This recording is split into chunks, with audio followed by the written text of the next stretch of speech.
Assalamualaikum dan salam sejahtera. Kesempatan kali ini cikgu nak bagi tips-tips saat-saat terakhir.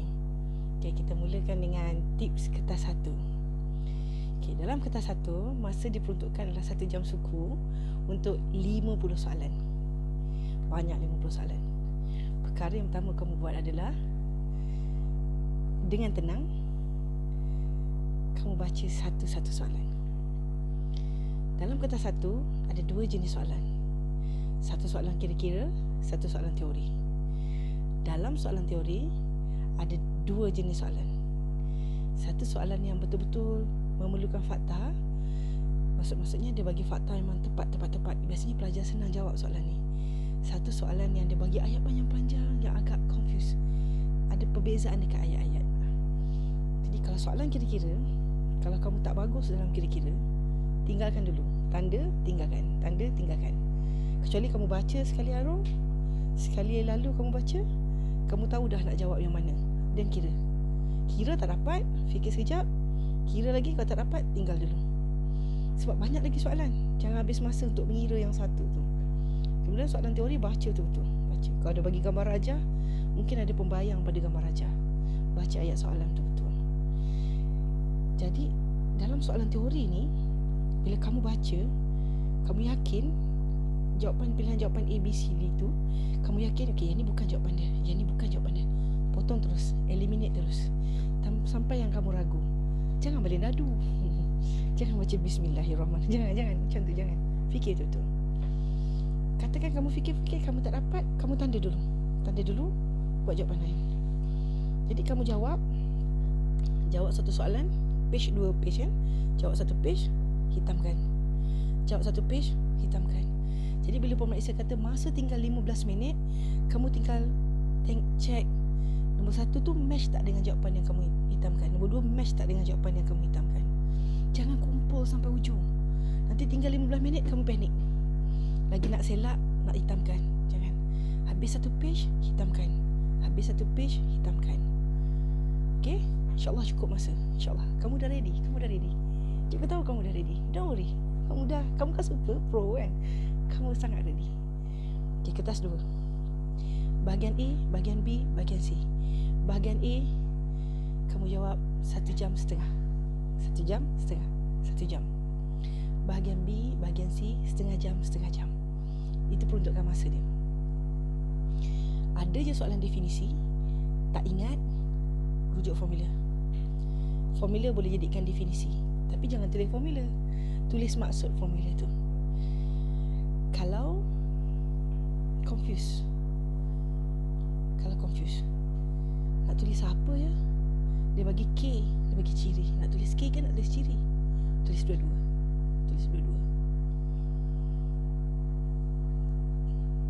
Kalau soalan perbandingan, bandingkan rajah 5.1 dan rajah 5.2. Kita boleh letak simbol matematik. Jangan bandingkan nombor. Bandingkan rajah, tulis rajah. Kau nak buat rajah 5.1 sama dengan, letak simbol sama dengan, boleh.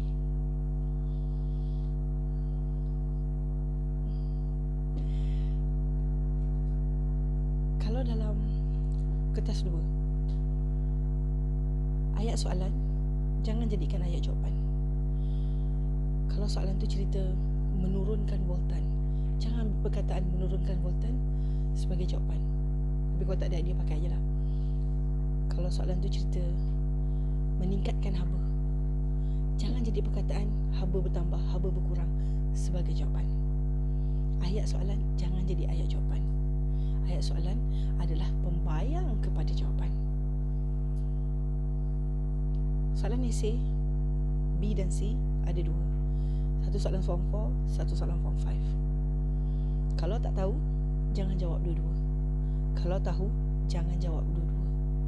Pilih yang mana kamu rasa kamu boleh skor betul-betul. Baca keseluruhan soalan. Kamu kira, kalau kat sini boleh dapat banyak tak? Ini boleh dapat banyak tak? Boleh. So kalau yang nombor 9 lagi banyak yang kamu tahu daripada nombor 10, jawab nombor 9.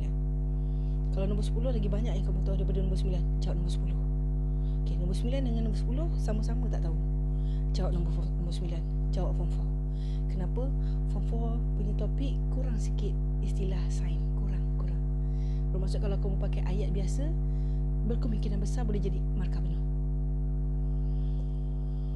Jadi kalau dekat esei B dan C, kita ada perubahsuaian, kita ada justifikasi. So dalam perubahsuaian kita akan cerita pasal ciri item semua tu dan kita nak bagi penjelasan. Bila kita kata ketumpatan rendah bermaksud benda tu ringan. Bila benda tu ringan, tengok dia buat apa. Dia buat bag, senang nak bawa. So kalau kita cerita pasal kekuatan tinggi. Kekuatan tinggi biasanya kamu kata dia mudah pecah. Tak semestinya ya. Kita tengok bahan apa. Kalau kamera pecah. Jadi tidak mudah pecah tu tak sesuai. Tapi kalau kekuatan tinggi, kalau kita nak berfikir, kamu boleh kata tidak mudah pecah. 50-50 lah ni, boleh jadi betul. Tapi boleh tambah. Kalau dah sebut tidak mudah, kekuatan tu bagus, tinggi, tidak mudah pecah, sebut dia tahan lasak, tahan lama. Sebut sekali. Sebab ini berdasarkan kekuatan. Tidak mudah pecah, tahan lasak, tahan lama. Bentuk aerofoil. Bentuk macam tu lah. Bentuk aerofoil. Aliran udara yang wujud aerodinamik. Kipas tahan tangan macam ni. Okay, tangan ni bentuk bukan aerofoil. So aliran udara tidak aerodinamik. Bila buat tangan macam ni depan kipas, kamu rasa aliran udara ni laju. Yang ini bentuk aerofoil. Aliran udara tadi aerodinamik. Kenapa? Ini rintangan. Dia tahan rintangan udara. Kalau macam ni dia tak ada rintangan, mengurangkan rintangan. Tengoklah, kalau kapal laut rintangan air, kalau kapal terbang rintangan udara. Kalau elektrik, rintangan elektrik lah. Tapi mana ada aerodinamik kat rintangan elektrik? Takat lebu tinggi bermaksud benda tu tidak mudah cair, tidak mudah panas, boleh menampung banyak haba, boleh menyimpan banyak haba. Itu maksudnya. Kalau takat lebu dia tinggi. Kalau bahan, dia nak nyatakan jenis bahan. Kita boleh letak bahan tu, contohnya kita letak bahan tu plastik. Tu jenis plastik. Kalau jenis bahan untuk kain, nylon, polyester. Kalau jenis bahan untuk dawai, kuprum, konstanten, tungsten. Kalau bahan untuk keluli mungkin besi. Itu jenis bahan. Boleh jadi kita letak ciri bahan. Ciri bahan tadi takat lebu, takat didih, ketumpatan atau ciri bahan. Jadi kalau plastik dia ringan, plastik ringan. Kita boleh letak polimer sejenis plastik. Macam botol air kita tu semua plastik, polimer. Aluminium, ketumpatan dia tinggi tapi dia ringan, dia kuat. Tu daripada struktur atom. Kalau keluli dia kuat, tapi kalau keluli banding dengan besi tadi, keluli dia tahan karat, dia tak mudah karat. Stainless steel kan, dia tahan karat. Kalau nylon biasa orang buat pada parachute tu kan, dia kuat, nylon kuat. So dia tak boleh koyak, dia ringan. Kalau pada dawai elektrik, rintangan tinggi atau rintangan rendah, tengoklah. Kalau nak mengalihkan banyak arus, rintangan tinggi, tungsten lah. Pada lampu, rintangan tinggi, so dia membara, ada gas, bercahaya. Tapi kalau dalam wayar yang bawa arus tu, kita pakai kuprum, copper, tembaga. Sebab rintangan rendah, kita nak arus sebanyak. Apa lagi ya? Itu benda-benda asas yang kamu boleh jawab. Dan sentiasa ingat untuk bahagian esei ataupun bahagian A, bahagian struktur, kalau ada idea, tulis jawapan tu. Kalau rasa tulisan tu pemeriksa tak faham, lukis.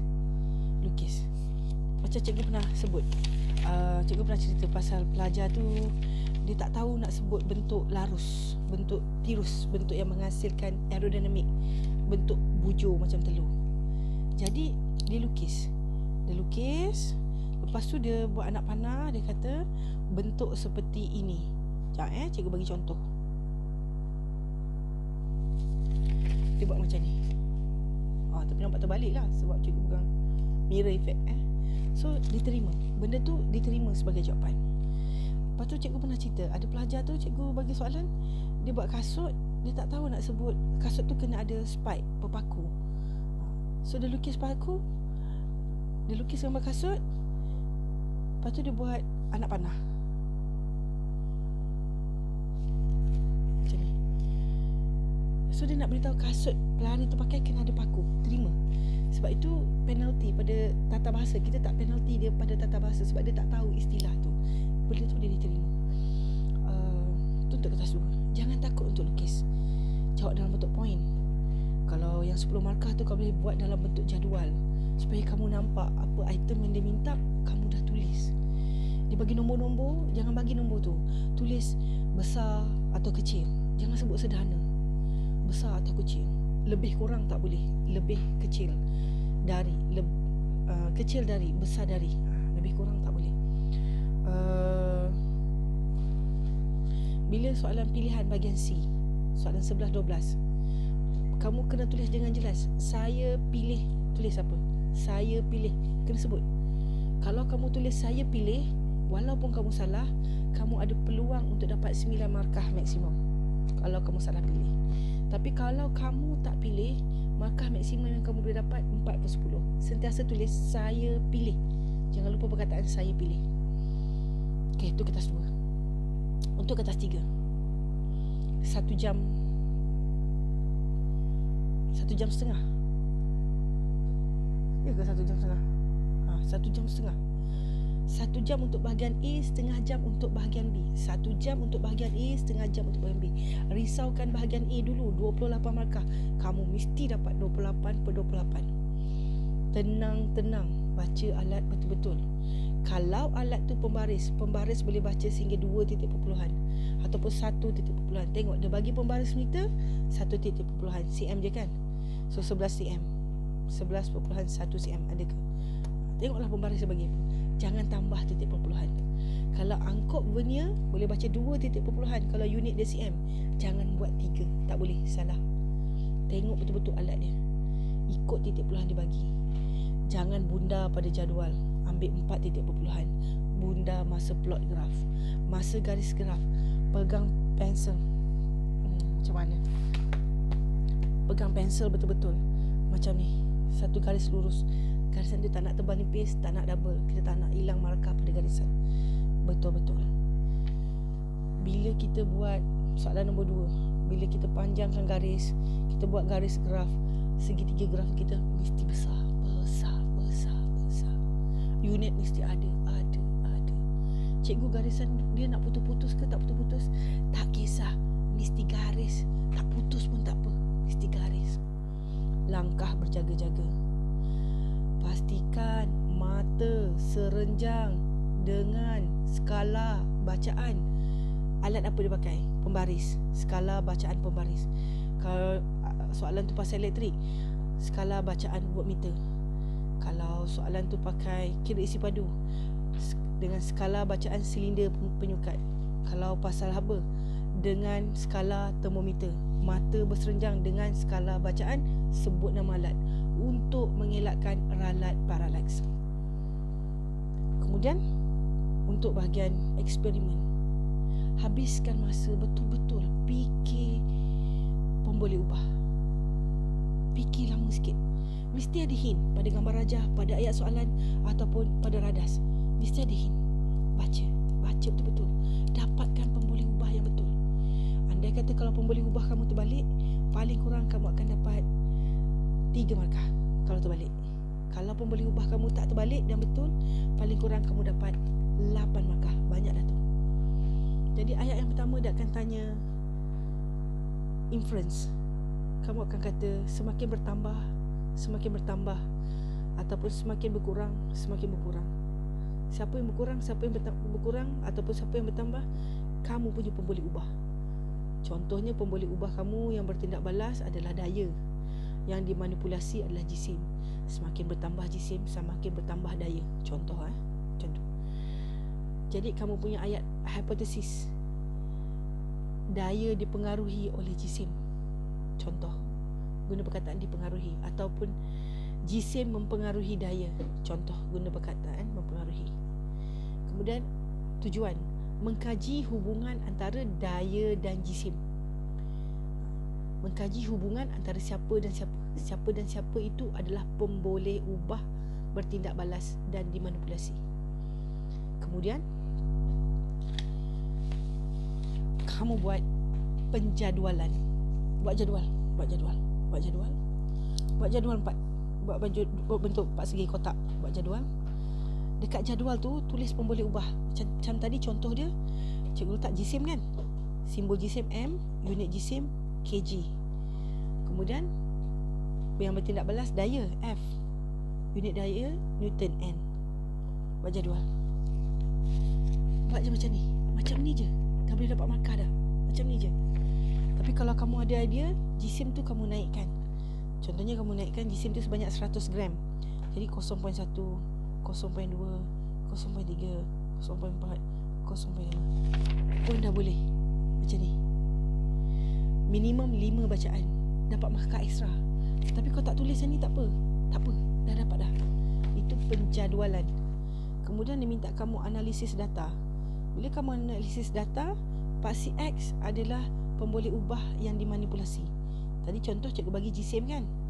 Paksi Y adalah pemboleh ubah yang bergerak balas daya. Buat macam ni je. Ni pun kamu dah dapat markah. Markah dah ni. Markah. Tak maaf lah nampak terbalik, sebab cikgu pakai kamera depan. Buat markah. Jadi kalau kamu betul, pemboleh ubah kamu betul, pemboleh ubah kamu betul, pemboleh ubah manipulasi betul, pemboleh ubah tidak balas betul, jadi automatic inference betul, hipotesis betul, tujuan betul, penjadualan dapat betul, dan kamu buat unit, kamu buat pula nilai dalam penjualan, dapat markah ekstra. Kemudian kamu dapat analisis data, kamu dapat 8/10. Kalau pemboleh ubah yang dimalahkan betul, kamu dapat 9/10. Kemudian baru kamu fikir alat radas, prosedur, baru fikir. Tenang. Tak dapat, cari inner peace. Selawat banyak-banyak. Tak dapat, baca ayat kursi. Tenang. Baca. Tak dapat, istighfar. Selawat, tinggal dulu, baca lain. Tenang. Boleh. Tak susah esok. Kamu akan keluar dengan keadaan senyum, sebab kamu dah cuba yang terbaik. Tak susah esok. Senang je. Boleh. Otak kamu ada magic. Nanti masa kamu baca soalan tu, dia akan bagi kata kunci yang membuka pintu ingatan kamu. Kamu boleh jawab. Otak kamu ada magic. Ingatan luar sedar kamu banyak. Besok semua ingatan luar sedar kamu akan berfungsi. Kamu boleh ingat, kamu boleh jawab. Kamu memang boleh jawab. Kamu boleh jawab. Kamu jawab penuh sekali. Kamu tulis ayat panjang sekali. Gambar wajah kamu lengkap sekali. Graf kamu cantik sekali. Kamu jawab perfect. Pemeriksa susah hati sebab kamu markah banyak sangat. Kamu boleh jawab. Kamu memang boleh jawab. Tenang semua. Okay, good luck untuk esok. All the best. Assalamualaikum.